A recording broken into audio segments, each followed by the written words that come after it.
Di sini kita akan membahas bilah turbin gas yang secara langsung terkena semburan panas dari api pembakaran. Juga bagaimana teknik pembuatan dari bilah turbin gas tersebut. Langsung saja kita mulai. Bahan bilah turbin mesin jet bukanlah baja, melainkan logam paduan berbasis nikel. Logam paduan ini sering disebut sebagai super alloy. Salah satu material awal yang digunakan adalah Nimonic, yang merupakan trademark dari perusahaan Special Metal Corporation. Nimonic merupakan paduan dari 50% nikel, 20% krom, serta unsur lain, yakni aluminium dan titanium. Produk dari Special Metal Corporation lainnya adalah Inconel, yang juga tersusun dari nikel dan krom, serta unsur lain dengan kadar berbeda. Nikel sebenarnya memiliki titik leleh lebih rendah daripada baja. Tetapi, keunggulan paduan nikel ini adalah dia tetap mempertahankan kekuatan pada suhu tinggi. Meskipun pada suhu di atas 1000 derajat Celcius, kekuatannya tidak banyak berkurang. Lain halnya dengan baja, pada suhu tinggi, kekuatannya akan turun drastis. Saat ini, material berbasis keramik, yakni Ceramic Matrix Composite atau CMC, mulai digunakan sebagai bahan bilah turbin. Sekarang, bagaimana cara pembuatan dari bilah turbin mesin jet? Bilah turbin dibuat dengan berbagai metode. Bilah turbin stage belakang yang tidak terlalu panas bisa dibuat dengan mesin CNC. Ini karena bilah tersebut tidak dilengkapi dengan rongga dan lubang-lubang udara. Sedangkan yang dilengkapi dengan sistem pendingin udara umumnya pada stage pertama yang langsung terkena api. Bilah turbin stage pertama umumnya tersusun berupa modul-modul. Setiap modul terdiri dari beberapa bilah. Bilah turbin seperti ini dibuat dengan teknik pengecoran yang disebut sebagai investment casting atau disebut juga less-wake casting. Ini sebenarnya adalah teknik pengecoran logam yang sudah digunakan beribu-ribu tahun yang lalu, di mana manusia pada masa itu menggunakan pola lilin untuk mengecor tembaga, emas, atau logam lainnya. Namun, tentunya investment casting untuk membuat bilah turbin gas tidak sesederhana pengecoran logam pada zaman perunggu. Semua diawali dengan desain. Komponen bilah turbin didesain secara 3 dimensi dengan komputer. Software khusus yang digunakan juga menghitung beban mekanis dan beban termal yang akan diterima oleh bilah turbin tersebut. Setelah desain jadi, maka dirancang sistem pengecoran untuk membuat komponen tersebut. Pertama, dibuat cetakan dari baja untuk membuat bentuk bilah turbin. Tapi, cetakan ini bukan untuk langsung mencetak bilah turbin, melainkan mencetak model dari lilin atau wax. Karena di dalam bilah turbin terdapat rongga, maka di bagian dalam model turbin tersebut dipasang core atau inti dari bahan keramik. Core tersebut dibuat dari serbuk keramik dan pengikat, lalu ditekan dengan cetakan membentuk core yang diinginkan. Hasil pencetakan itu masih rapuh. Kemudian dipanaskan agar mengeras dan kuat. Core atau inti keramik itu lalu dipasang di bagian tengah dari cetakan atau injection mold. Kemudian lilin atau wax cair diinjeksikan ke dalam cetakan. Lilin akan membentuk bentuk bilah turbin sesuai cetakan dan di dalamnya terdapat inti dari keramik.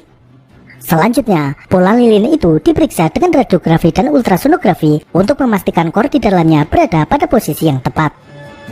Pola lilin itu kemudian disatukan dalam klaster cetakan yang tersusun atas beberapa pola bilah turbin. Klaster tersebut kemudian dibersihkan dari sisa-sisa handling atau mungkin kotoran yang menempel. Ini memastikan benar-benar bersih untuk proses selanjutnya. Proses selanjutnya adalah melapisi pola tersebut dengan cangkang keramik. Pola lilin dicelupkan ke dalam larutan slip keramik, lalu ditaburi dengan serbuk keramik. Proses ini diulang beberapa kali hingga menghasilkan semacam cangkang dengan ketebalan tertentu. Sekarang, saatnya menghilangkan lilin yang ada di dalam agar tercipta rongga yang nantinya akan diisi logam. Caranya dengan memanaskan cetakan tersebut agar lilin mencair dan keluar dari cetakan. Saat dipanaskan, lilin akan memuai, sedangkan cangkang keramik tidak. Hal ini bisa berakibat cangkang tersebut retak. Untuk itu, proses pemanasan ini dilakukan dalam ruang bertekanan tinggi, yakni menggunakan autoclave. Setelah lilin menghilang, maka tercipta rongga di dalam cetakan tersebut. Sebelum dilakukan pengecoran, cangkang cetakan itu dicek terlebih dahulu, apakah ada kebocoran atau tidak. Caranya dengan menggunakan cairan khusus berwarna biru. Jika ada cacat, cairan itu akan merembes keluar. Setelah dipastikan tidak ada cacat, maka cetakan itu dibungkus dengan insulator berbahan ceramic fiber atau serat keramik. Hal ini untuk mencegah agar logam tidak membeku terlalu cepat yang bisa mengakibatkan retak di bagian-bagian tertentu. Sekarang saatnya dilakukan pengecoran. Logam sebagai bahan pilah turbin dicairkan dengan panas yang tinggi. Untuk mencegah oksidasi, maka proses pencairan dan penuangan logam cair ini dilakukan dalam atmosfer inert atau dalam ruang vakum. Cetakan sebelum dituangi logam dipanaskan terlebih dahulu agar tidak terjadi thermal shock akibat perbedaan suhu yang signifikan. Setelah dituang, logam cair akan mengisi rongga-rongga di dalam cetakan. Tahap selanjutnya adalah pendinginan. Tahap ini sangat krusial. Laju pendinginan harus dikontrol secara ketat. Jika salah pada saat proses pendinginan, misal pendinginan terlalu cepat, hasil struktur mikro dari logam tidak sesuai dengan yang diinginkan. Akibatnya, kekuatan pilah turbin yang dihasilkan tidak sesuai spesifikasi.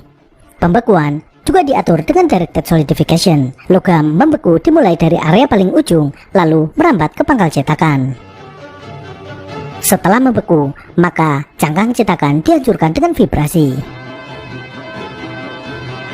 Selanjutnya, pilah turbin itu dipotong dari klaster, lalu dilakukan penghalusan permukaan. Tapi, di dalam pilah turbin itu masih terdapat core atau inti dari keramik.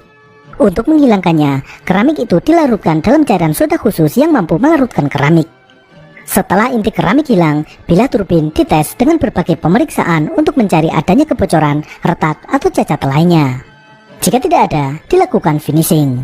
Lubang-lubang udara yang sangat kecil dibuat dengan mesin bor EDM atau menggunakan elektroda.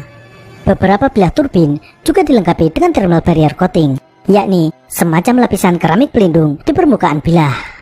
Setelah itu, dilakukan cek sekali lagi untuk memeriksa ketepatan dimensi atau ukuran. Pilah turbin harus sangat presisi baik ukuran maupun bobotnya. Karena turbin berputar cepat, jika ada perbedaan berat meskipun sangat kecil, akan mengakibatkan getaran yang bisa merusak mesin. Setelah lolos semua pengecekan, komponen pilah turbin siap dikirim untuk dirakit menjadi mesin turbin gas.